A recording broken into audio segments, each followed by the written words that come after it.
Good evening, everyone. Welcome to Baruch Performing Arts Center.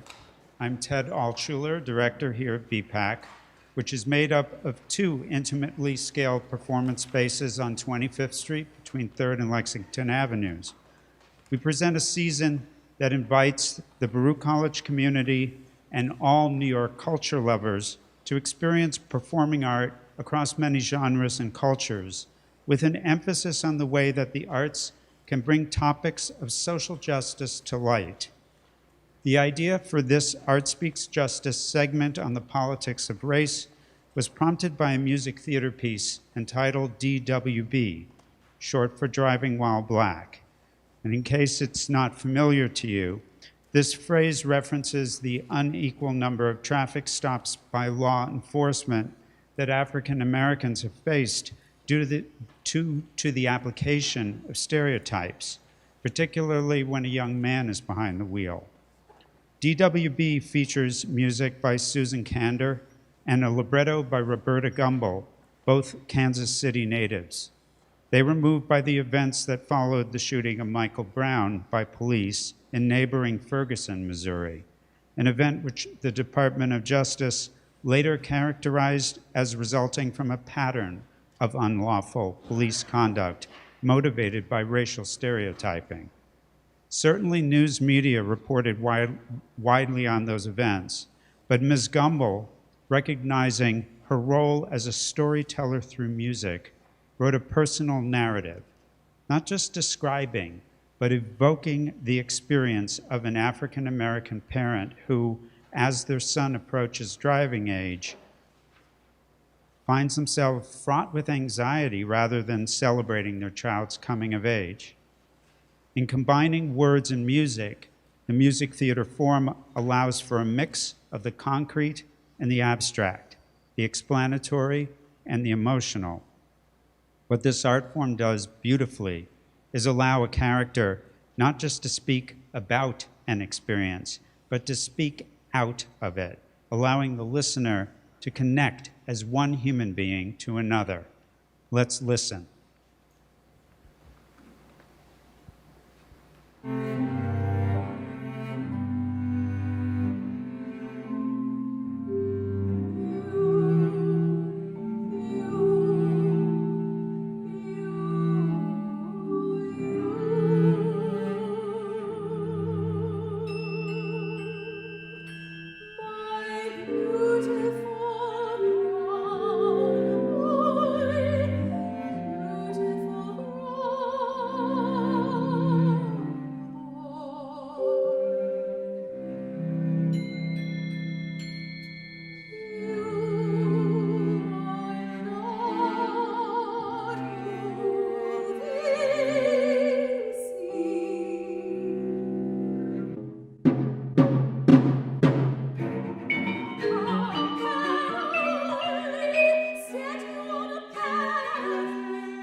Please join us for DWB. It plays just 3 performances, March 19th, 20, and 21 here at BPAC. But before you do, let's investigate just how current this story actually is. The Urban League of Greater Kansas City reported last November that black drivers in Missouri are 91% more likely to be pulled over by police than white drivers. And in terms of economics, education, and criminal justice, black residents of Kansas City were still separate and unequal. Join me now in welcoming Aldemaro Romero, Dean of the Weissman College of Arts and Sciences at Baruch College. He will moderate this evening's discussion on the politics of race in America. Thank you. Thank you.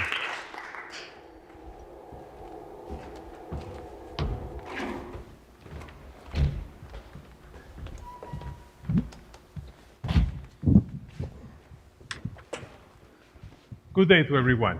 This is another episode of the series Art Speaks Justice, which we have been conducting since last semester here at Baruch College. My name is Aldemaro Romero Jr. I'm the Dean of the Weizmann School of Arts and Sciences, and today we have a panel of people with very different backgrounds who are going to tell us a little about their opinions on the issue of race in America. First, to my right is Mark Morial, who is the CEO and President of the National Urban League. Next is Professor Shelley Eversley, who is the interim chair of the Black and Latino Studies Department. And next to her is Professor Marcus Johnson, who is an assistant professor in the Department of Political Science. Welcome to all of you. Thank you. The issue of race in America has been ingrained in the history of this country from the very beginning. From the time the Europeans arrived here and the way Native Americans were treated, to slavery, to the wave of immigrations that we have witnessed here, first from Europe, then Latin America and other places. Therefore, there is a big issue in the history of this country that have many different angles. And I'm going to show you here the cover page of the New York Times, dated Wednesday, November the 5th.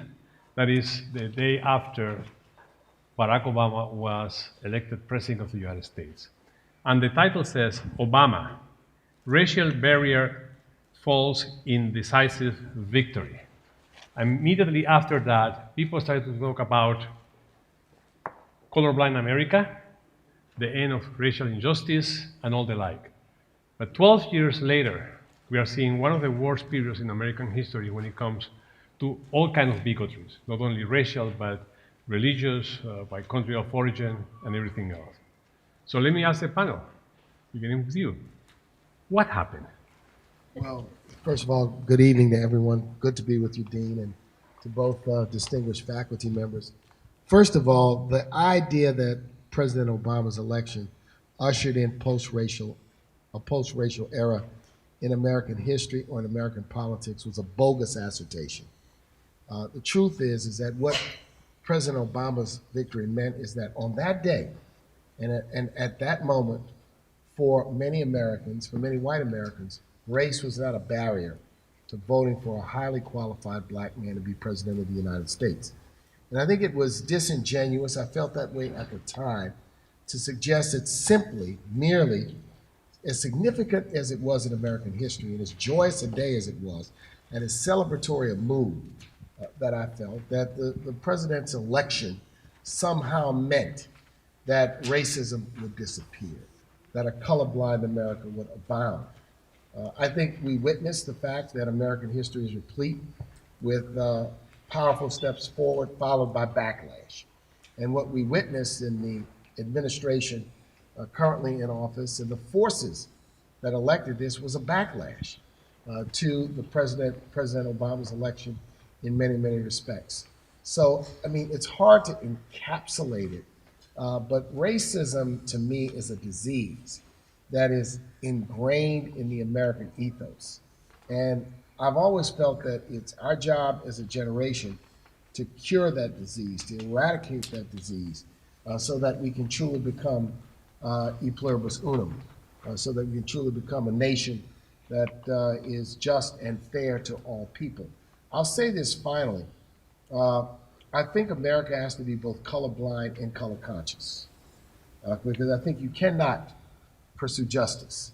You cannot advocate for a level playing field and fairness without a consciousness of the role that race has and continues to play in American life. Professor Eversley. I agree. I think that one way we can approach this tremendous moment when President Obama was elected, and this tremendous moment that we are witnessing in our immediate, is to think about the ways that race has it colors so many people's understanding of power, so that when this multiracial black man arrives as the most powerful person in the United States, the perception that power is no longer white, which is a very color conscious definition of power when they recognize that power is no longer exclusively white. The backlash would follow, and what that means for the everyday person is the kinds of surveillances that have existed since the very beginning of the United States, which would be the kind of surveillances that make it dangerous for a black person to drive on a highway in Missouri or Texas or Maryland or New Orleans, or for a black man to walk down his street in Brooklyn without being stopped and checked to make sure that they are in the right place. This is very much what they did, slave patrollers did, during another moment of American history, and is continuing in different forms. Professor Johnson, Professor Eversley mentioned the word power. And I don't think a lot of people is really conscious about the role played by power in all these relationships. In fact, when we look at or listen to the white supremacists, their favorite slogan is white power. Tell us a little bit about that, how that plays in the formula of understanding race in America. Oh, that's a huge question. I mean, so when we think about what race is and how it affects politics, I mean, oftentimes what we're discussing is that there's an imbalance of political, resource, and social power that allows for certain classes of people, be it divided on race, be it divided on wealth, to set the orders of the game or the rules of the game. And as that game begins to play itself out, an ideology builds around it. And so we see with institutions like slavery, for example, it wasn't that from that initial moment that Europeans came in contact with Africans on the continent, they decided that these people were inferior, but it became a motivating logic to make that type of physical exploitation of people's bodies make sense and justifiable. And so power, as we think about racial inequality, as we think of how difficult it is to dislodge systems of inequality, part of that is because once people are in power, their interests are set, and it's hard to move those. I wanted to ask you, Mr. Morial, as a president of the Urban League, what we have witnessed in the last few weeks in the political campaign in the Democratic Party.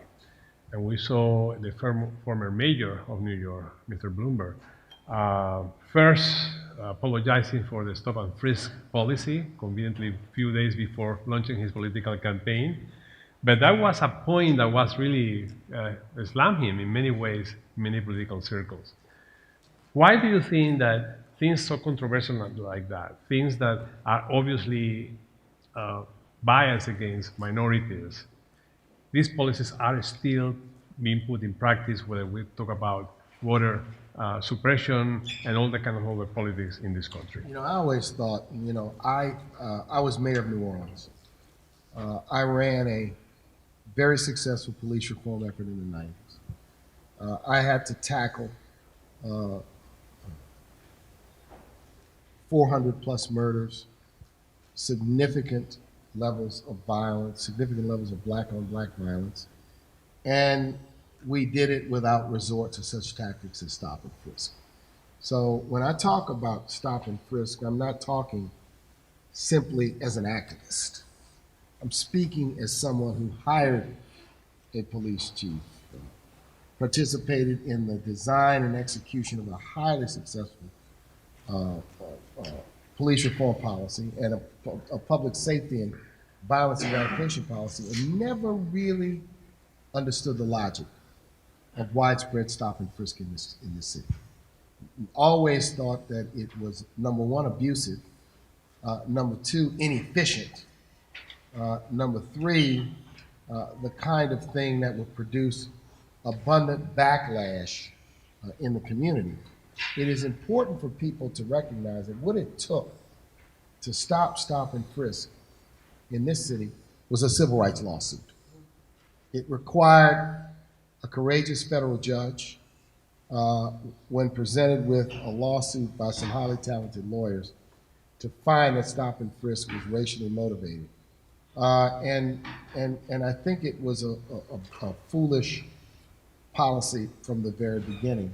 And it did affect and define Mike Bloomberg's candidacy in many respects. But in all, my point of view is that what knocked the wind out of Mike Bloomberg's nascent presidential campaign was his performance in 2 debates.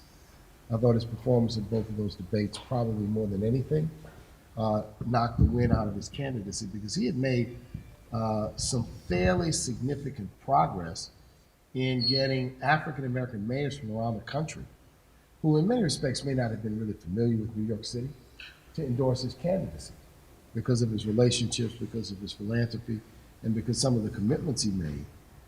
So I think stop and frisk, and you ask why these policies continue to abound. And that's a very difficult question because one of the lenses that what I think elected officials and policymakers should run policies through is will they result in disparate impact or disparate treatment? Do they have a racially discriminatory dimension to them?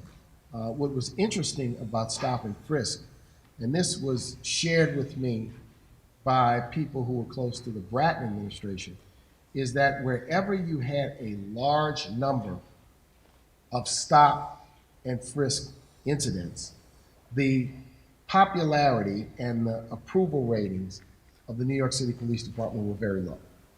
So there was an inverse relationship between, so anyone who knows anything about law enforcement and public safety knows that if the public do not trust law enforcement is in the end of the day going to be highly ineffective because it requires trust and confidence. And what we did in New Orleans is we launched an aggressive community policing effort, which was designed to be proactive, which was designed, and you see some efforts in that regard being undertaken here in New York today. So we can certainly come back to this, but it was always a failed policy. It was never a popular policy, but it took litigation to stop it in its tracks.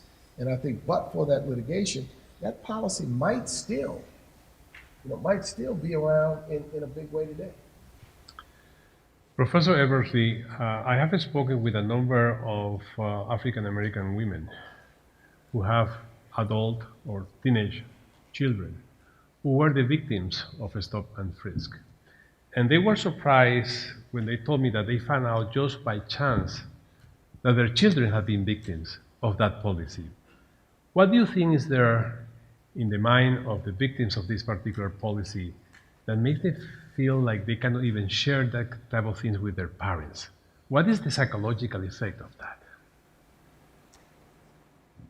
I would say, I would say that there's this assumption that children grow up with safety, that this is some kind of an inalienable right.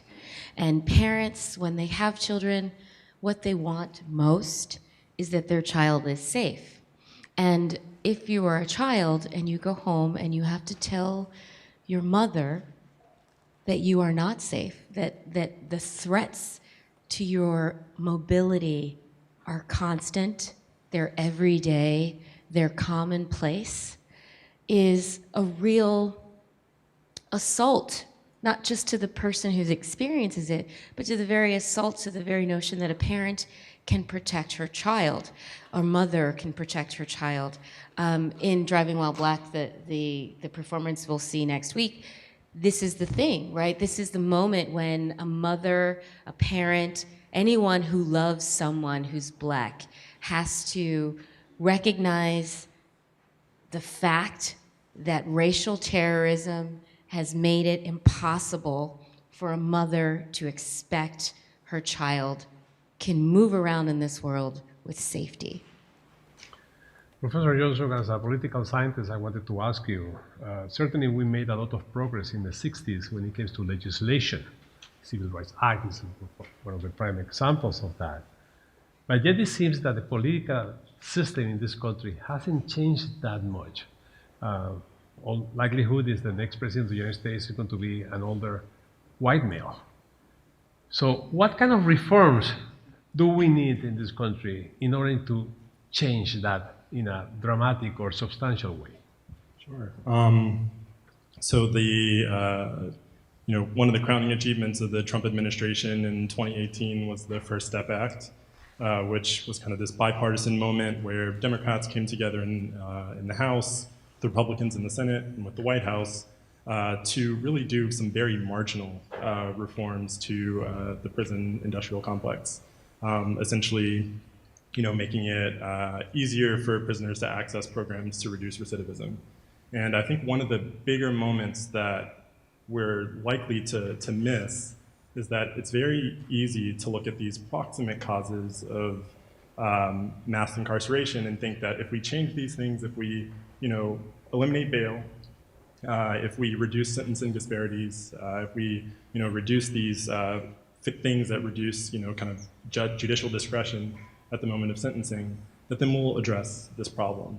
But it's not addressing the root causes. And so we kind of look, since the 1960s, we really haven't seen reforms to legislation that have addressed root causes of racial inequality, over-policing, and violence. And so I think that's why we can look at the 60s and think of this as a crowning moment and look at today and ask how have we gotten here? It's very easy. We react to things that draw news, that draw attention, and it's much easier to kick the buck on systems of historical racial oppression and inequality. That's why we still don't have a commission to study reparations in the US, for example. Do you find kind of shocking, as I did, that there has been legislation being proposed for over a century, making lynching a federal crime, and still that common sense legislation, as many politicians will say, hasn't passed? Why do you think is that? I think that that anti-lynching legislation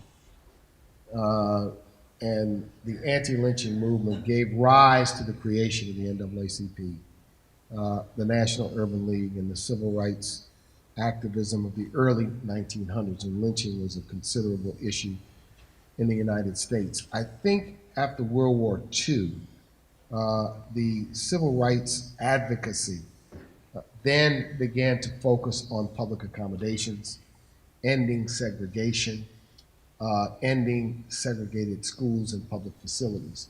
I think the agenda to some extent shifted, and it was a surprise to me that there is no law that makes lynching a crime, specifically makes lynching a crime. There's no question and no doubt about that.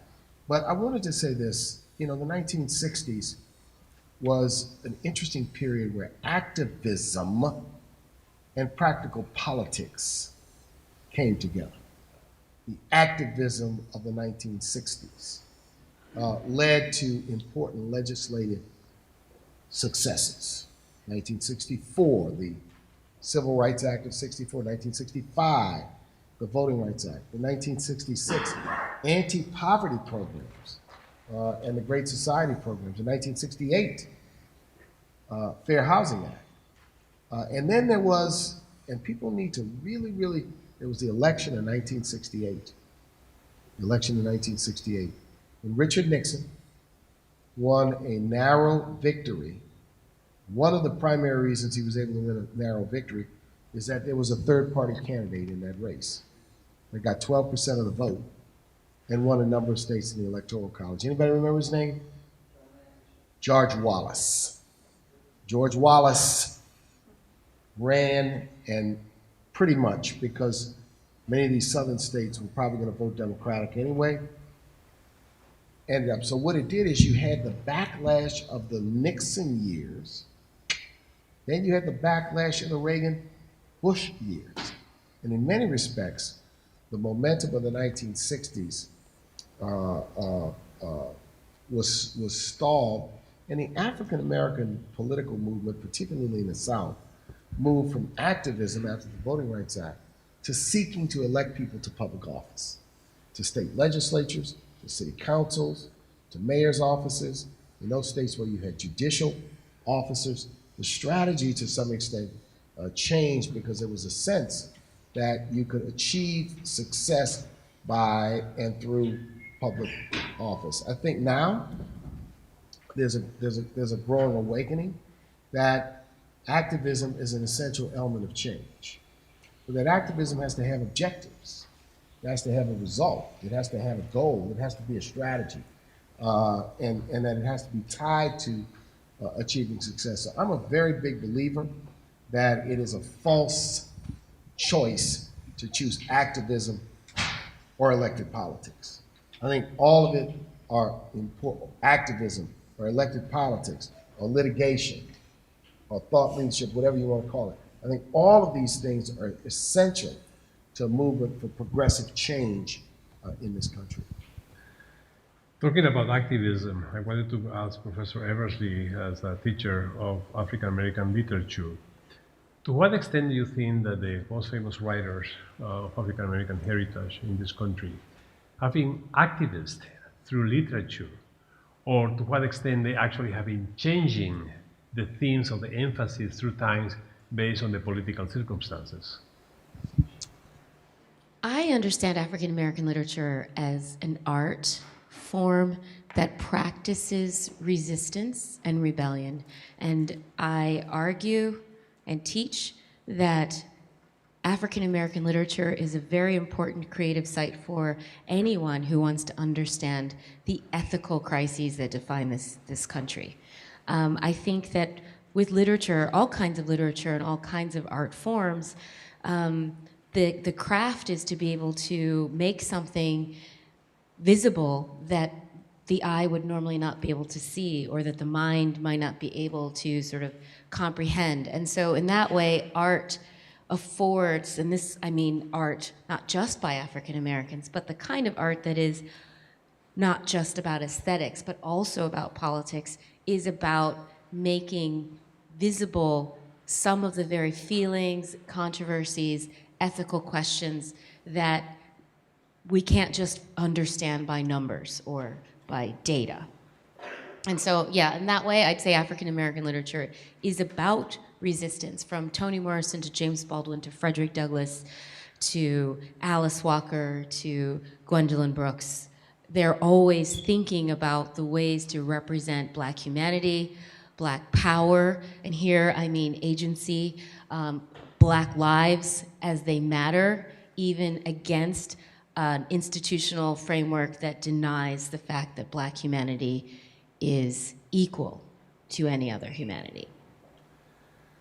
My next question for Professor Johnson is, I recently read some comments made by historians, both white and Black, about the time of independence in this country.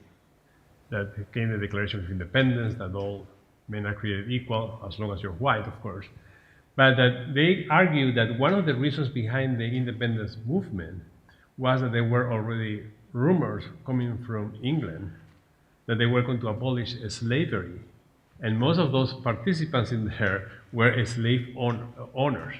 So my question to you is, to what extent these type of things, consciously or unconsciously, move certain political actions in one way or another?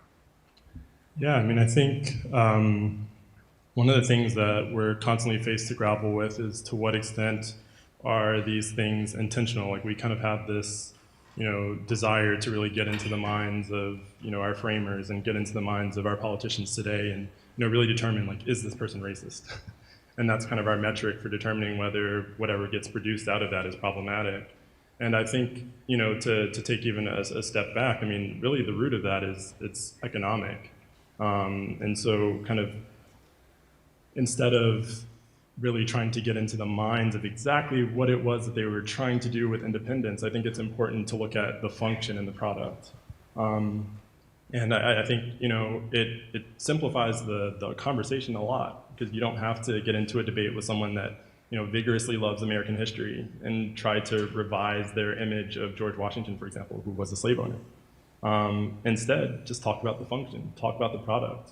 And the product was that America became independent, became one of the largest, had the largest slave-owning population in the world, and built its economy off of that. And I think at the end of the day, if those institutions grew out of that system, that's what we have to reckon with, not whether founders were racist.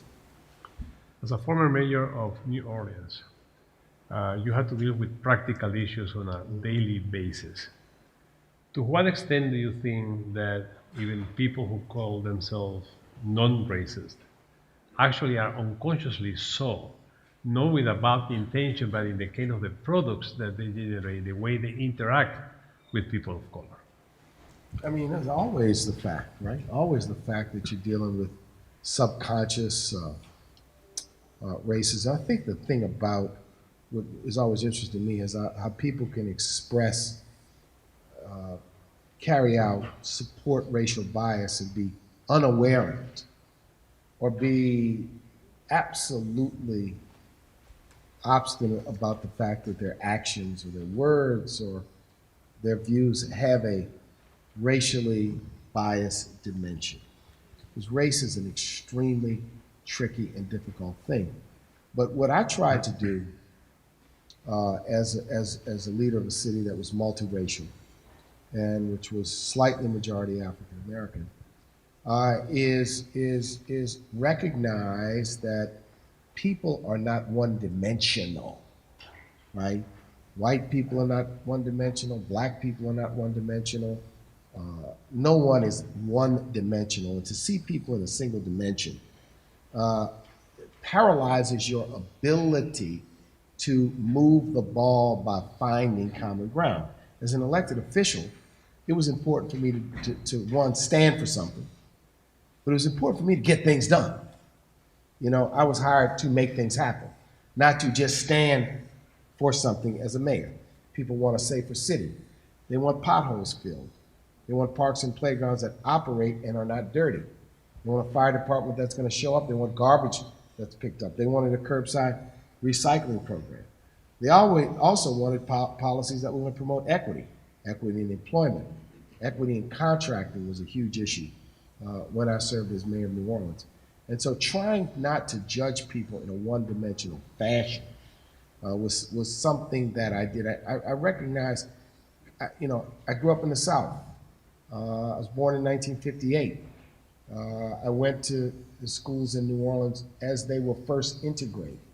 And so understanding race and racism and people that had both conscious and subconscious racial bias was something you lived with and you learned to work with.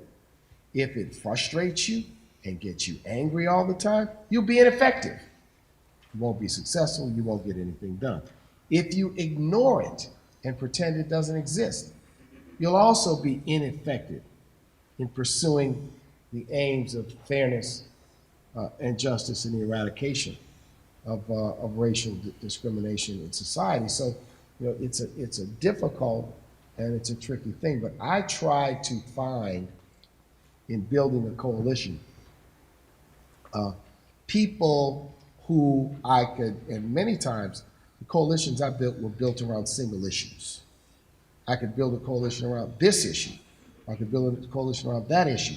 But I couldn't get the same people that work together on this issue sometimes to work together on that issue or on a third issue because of the changing dynamics. And so I accepted that as a given in trying to get things done. I couldn't build a permanent, everlasting coalition that somehow was ideologically aligned and pure. Sometimes you look outside of politics and you think of it that way, but local politics is very different than what happens on a national level in communities, maybe not speaking about New York specifically, but speaking about most communities in the country. And so, that's to a great extent what I face. You have to understand it is a fact of life, and you have to deal with it, you have to confront it, you have to fight it, you have to work through it. And that's the aim of being, I think, in the practical arena of politics in America. People want you to stand for something. Now, Congress is a different place. All they do is vote. When you're at the local level, you're supposed to make things happen. You can't get away with just casting a vote. No disparagement to people in Congress. But the truth of the matter is being a legislator is very different than being an executive. Professor Eversley, in the fewer and fewer bookstores that we can visit in person, not virtually. You got to go to Amazon, right? Exactly. When we go to the literature area, we see fiction, nonfiction, and then an area reserved for African American literature. My question to you is, does that help or hurt? Because some people immediately will say, white people, particularly African American literature, this is not for me. So I want to get your take on that. I've taught American literature courses with American writers, and American writers are Black, they are Asian, they are Native American, they are Latinx, they are all kinds of things. So I think that's probably the commercialization to offer that kind of segregation at the bookstore. But more importantly, as long as you read the book. And I think more important to this conversation about Driving While Black and the kinds of practices of racial terrorism that continue in the 21st century in the United States and around the world is that people don't read. They don't read. I won't even say enough.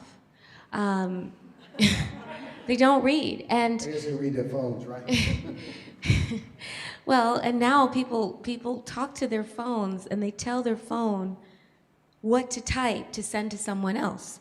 And this is a challenge because it's a challenge about attention. I know that a lot of people don't like to read, but they also don't have the discipline anymore. And I say this, and they don't have the discipline to actually pay attention to the details. And so when our students are talking about whether this is American literature or African American literature, it's more important to pay attention to the text, to pay attention. How long can people sit still? And I think actually that the absence of bookstores or the disappearance of bookstores and books is also one way to ensure a citizenry that is ill-equipped to recognize the systems that are in front of them, the ways in which the government and other kinds of institutions are disempowering individual people. Because if you do not know how the Constitution works, you will not notice when they dismantle it. If you do not know that racism from Driving While Black is not a new phenomenon, then you have no means to resist it or understand its lasting effects. So that takes us to the next question that has to do with legislative process and political processes in this country. Essentially is how we can educate the people who have that power to vote one way or another in legislation to see things more clearly. Do you feel that a large proportion of our politicians today are uneducated about even the American political system, and they are just kind of puppets of other interests that happen in everyday politics? So again, to clarify, I'm not an expert in American politics, so this is coming from a person that studies Latin America, but lives in this environment. I absolutely think that politicians are ignorant. I mean, they're people. And I think one of the mistakes that we make is that we kind of develop this savior complex that someone comes along, they can tout policies that we like, or they give a message that we get excited about, and just like with Obama, we put our hopes in them, and then we see things collapse. A person isn't a solution to a system. And so in this, kind of way of thinking about, our legislators absolutely need to use activism to, remind them of who we are, and that we're here, and that we're watching. And that we also know that the work isn't just gonna be done in DC, that the work is being done in our communities. And so, kind of to this point of activism, I think, one thing that we saw in the 60s is that we had two extremely strong political parties. That today, I don't know that we're in that moment. We have very polarized parties, but I don't know that we had strong parties. And so to expect that, activists will join with parties and then we'll see policy get produced out of that, I don't know if we have a moment where the Senate will pass anything. And so I think now it's very much necessary, and people are starting to do the work, that it's like, if we want to see change, we're going to do it. And so, a lot of criminal justice reform, for example, is happening outside of the halls of Congress, happening outside of city halls, happening outside of legislators. They're happening in communities. And so I think this is kind of our new political moment, that we need to recognize that outside and beside political institutions exist civic and social institutions. And that's where the work So needs to I be done. wouldn't paint with a broad brush that all politicians are ignorant, because I think people in political office are like all people. You can't paint with a broad brush, because there are some people who are extremely committed, have given their life to public service, bring a great deal of intelligence. Speak a little louder and hard to hear it from up here. Also want to clarify that was not a shot at you. Yeah, I'm just Get closer to your mouth. making the discussion fun. but I do think that we also have to recognize the following. Let me talk about New York. New York, and I've been here about 15 years, when it comes to its local politics, is very unusual to me. Why is it unusual? Because it has low voter turnout. Low voter turnout. Elections around here have 10, 15, 20% of the vote that turns out in, quote, the most progressive city in the United States. So here's how politicians think. And a politician in New York told me this, said, you see, here's the deal. When it comes time for me to run, I know who's gonna vote. And I have to win those who vote. And sometimes people we're at a town hall meeting, who are in here making some very valid points on the community, they're not gonna vote. So they have no say at all over whether I survive or not. New York has low vote. Let me compare and contrast. I could serve 2 terms as mayor. First time I got elected mayor in New Orleans, 70% of the people turned out. 70% of the people turned out. Second time I ran against token opposition, 60% of the people turned out. And that was the lowest voter turnout in a mayor's race in 30 years. High participatory voter turnout. So what happens when you get high voter turnout? You get more people of color, you get more young people, you get more people who are marginalized, who participate in the process. And so what does it do? It gives you more standing to pursue progressive or aggressive policies. And that is the point. And I think we need to understand that public policy is not made by Washington alone. For example, the criminal justice system in the United States is a feature and creature of state legislatures. State courts, that's where 80% of the cases are tried. That's where 80% of the incarcerated people are. That's where most people who are tied up in the system are. So change can come about through activism and pressure at the state legislative level. So these low turnout state legislative and state senate races, where people say, I don't know if I'm going to participate, I don't know what difference they make. A great deal of difference can be made with respect to those races. New York City has public financing of campaigns.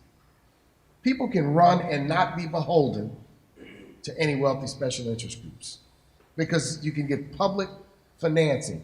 Yet with public financing, you still have low voter turnout. So it's a little bit of a call to action, here in New York City. And I don't quite understand it because, candidly, I come from a tradition in the South where my grandparents could not vote. My parents could vote. My mother talks about the test she was given when she first went to register to vote in the 1950s, where the person who took her application asked her what color her eyes were. And when she said her eyes were black, she said, no, your eyes are brown, you failed this test. And so I come from that tradition. So coming from that tradition, which was ingrained in me by an earlier generation, means I look at voting whether I love or like the system, love or like the candidates, is something I gotta do. I just gotta do it, and I'm gonna do it in rain, in snow. And if I look at the candidates and I don't like them, I will hold my nose and vote for the least offensive one. But I don't expect other people to share that kind of passion about voting. It's that I come from a region in the country and come from a tradition where it was denied for such a long period of time. And because it was denied, I feel like I have an obligation and a responsibility. Not saying that everyone should have that, but I think those of us that have that story should share it so people will understand. It's not something I read in a history book. It's not something I heard about in a movie. It's not eyes on a prize. It's something that my parents and my grandparents and the people in my neighborhood said, son, let me tell you how it was. Let me explain it to you so you know. Let me make sure you never forget what we had to deal with and what you kind of owe us when you think about these sorts of issues. So I really think there's so much potential power that the people have in New York and in New York City. And the final thing I'll say is, and this is a story, a real story, when the police killings of unarmed black men reached a pitch, Trayvon Martin, Michael Brown, Eric Garner, Tamir Rice, I had a young activist brother come up to me and said, you know what, I'm very frustrated. I've been to 5 marches, and I've been out here for 8 months. I think I've sent out 3,000 tweets. He said, but I'm frustrated. I said, why are you frustrated? He says, because nothing's changed. I said, change is not going to come easy. You can't think that it's an episodic thing, that you show up a couple of times, you engage in social media a couple of times, and automatically there's going to be change. Look at the night. People talk about the 1960s. Do people realize that the Civil Rights Act of 1964 was introduced in the Congress in 1947 and was held up by a filibuster until 1964? Do people realize that the Civil Rights Act of 1964 mirrors the Civil Rights Act of 1871, which was struck down by the United States Supreme Court in 1883? That these things are long-standing, and so generations have to realize we're in for work, we're in for fight. You take an issue like immigration reform, which we've not talked about, that is a hard, long battle in this country to be able to do it because of the undercarriage of racial exclusion and racism that undergirds the discussion in 21st century America. So gotta be in it. You can't be frustrated. You know, Gil Scott-Heron, you all heard of Gil Scott-Heron? Who's not too old, too young? Gil Scott-Heron, right? The revolution what? Will not be televised. The revolution is not going to be on the internet. It's going to happen in real lives, in real time, in real communities. Professor Eversy earlier mentioned that people don't read now. They don't buy books, don't read books. And I was wondering to what extent we can assert that that's the product of our system of education. Let's take the case of New York City. Some people may be shocked about this, but New York City has one of the most divisive, segregated school systems in the country. And in a way, it's like thinking that the old idea of separate but equal is actually being still practiced in New York City. What do you think we can do about that? Read books. Well, we should read books, but I'm looking up and I see students in the room, and it's really important for them to know that all of that glory of the 1960s was led by people who were young, people who were born probably in the 1940s after their parents and the world witnessed an atomic bomb and a Holocaust and all kinds of big shifts in sort of the way people understand terror and violence. And they grew up and they became adults in the 60s, and they decided that they were going to try to change the world, and they put themselves on the line. And here it's not just black students. There were college students, who wanted to avoid being drafted to the war. There were college students who wanted their right to be able to have control over their reproductive futures. And they got together and they sought to change the world. And I think that is really important because that also happened at school. right? Because they read something that sparked them. And so when I think about segregation and I think about educational inequality, I think about how that reinforces the kinds of inequalities that follow people throughout their lives.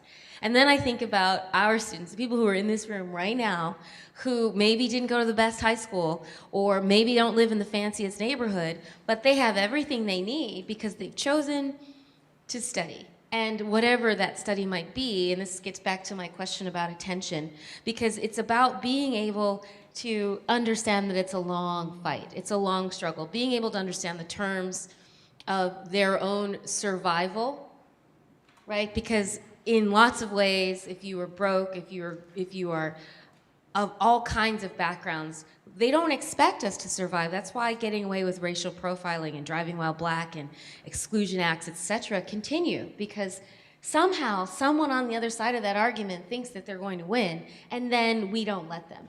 And I think that always comes back to the book, because of course I'm a professor and I love books. But with my students, you know, it becomes one of those moments you show them that the keys to the kingdom, the keys to their future are actually inside of a footnote somewhere, or they're inside of a paragraph or a text or a lecture from one of their nerdy professors that could spark them to actually not just think, but also act. And as you say, to do it with conviction for a longer term. Now you will talk about the audience that we have here today. We started to receive some questions from the audience to you guys. And the first one is addressed to Dr. Johnson. And the question is the following. You spoke about the roots of racial injustice. To what extent do you believe that the ideology of prison abolition would be effective in eliminating these root causes? What about anti-capitalism as a solution? Yes. Sorry, the mic didn't like that, I guess.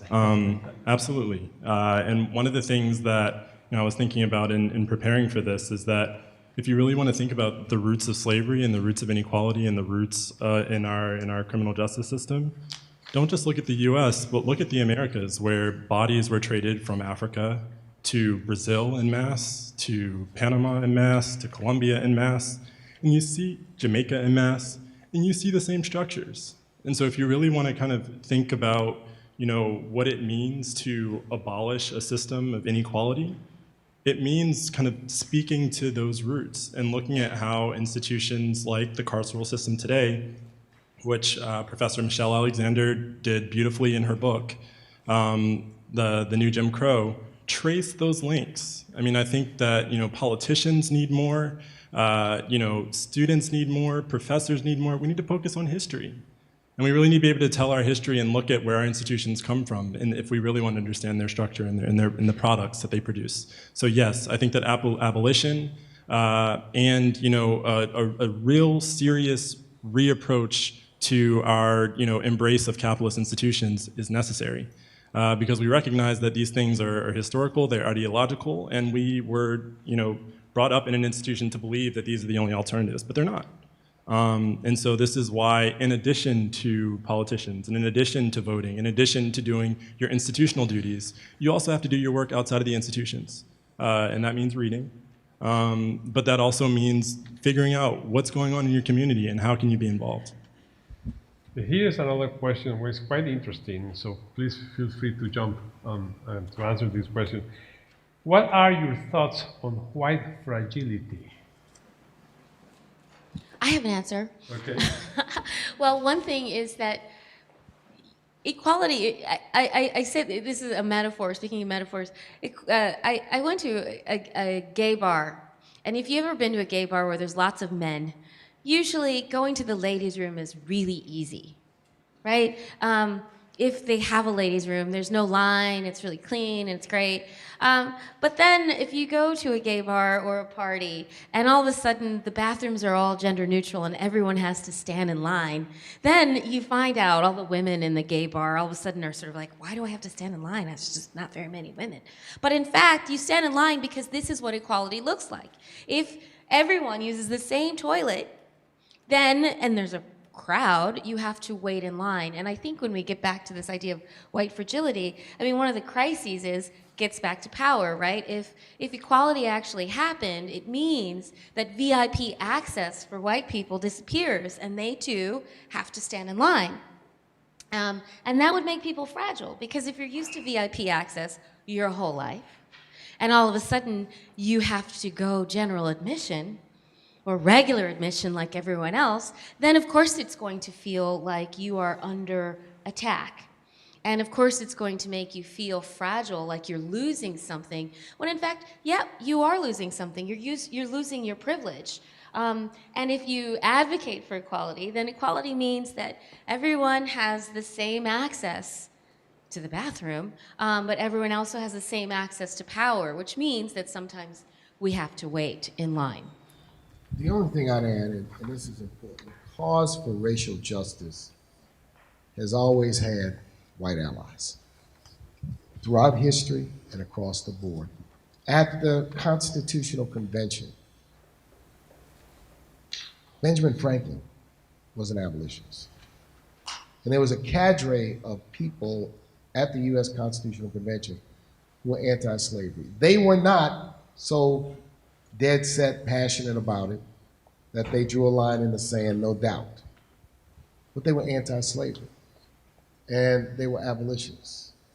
So whether you talk about John Brown, or you talk about a great jurist like Earl Warren, you talk about a president like Lyndon Johnson, who, despite a history in his prior life, signed the Civil Rights Act of '64, Voting Rights Act of '65. Those are prominent. So the cause for racial justice in this country is not a black-only cause. It is a multi-racial cause. Those who want racial justice, those who want fairness. And so having white allies who are educated and understanding and willing to be advocates in the battle is very, very important. And what I try not to do is, I try not to look at, I understand the institution of white racism and white privilege, but I try not to, and I do not, categorize people with a broad brush, simply and solely based on their race. And I think we have to, just like in the 1840s and the 1850s, and if you read books on Frederick Douglass about this, Manhattan was loaded with black slave catchers. If you know history, Brooklyn was a different place. It was much more abolitionist oriented, and the commercial interest and the interest in Manhattan. So you had African Americans who were trying to catch blacks. 12 Years a Slave is all about that. Catch African American blacks and send them back to slavery in the South. So while we understand institutional racism, allies are not automatically identified by color of their skin. Well, with those words, we are finishing our roundtable today. It wasn't very round, was actually linear, but I think equally effective. I want to thank Mr. Mark Morial, Professor Shirley Eversley, and Marcus Johnson for listening to this.